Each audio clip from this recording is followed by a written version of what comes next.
Assalamu alaikum warahmatullahi wabarakatuh. Jirra jirtu kabajamtoota fi jaallatamtoota hordoftoota abdii shaaroomaan gama yuutuubaraatiin abdii cululleetuuf jechuun hordofaadha. Barumsi nuti guyyaa guyyaan maxxansinu akka isin bira ga'uuf sabskiraayibaa nu godhaadhaa. Warreen haaronni har'a gara yuutuubii keenyaatti dhuftan baga nagaan dhuftan isiniin jechaa warreen duraan jiran laayik sheer godhuudhaan nu jajjabeessaadhaa. Asumaan gama barumsaatti isin dabarsa. Barumsis maal yoo ta'an imoon akka feesbuukaatti akkaawuntii baay'ee banachuu fidee jira waan ta'eef kana waliin laallaa. Amma imoon kun duraan banamee jira jechaadha. Keessa deebiin isin garsiisa. Imoon kun banaa jira.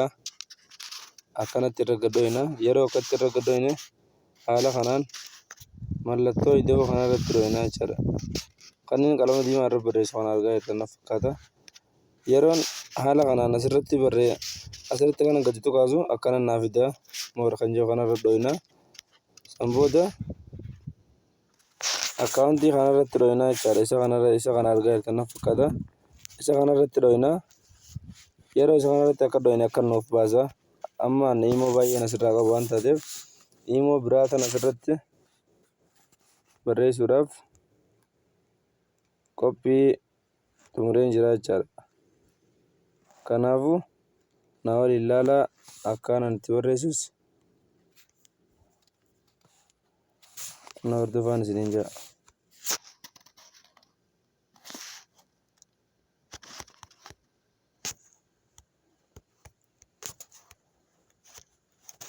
Amma akkanatti ilaaluudhaan kunoo imoon banamee jira jechaadha. Imoon kun meeqaffaadha?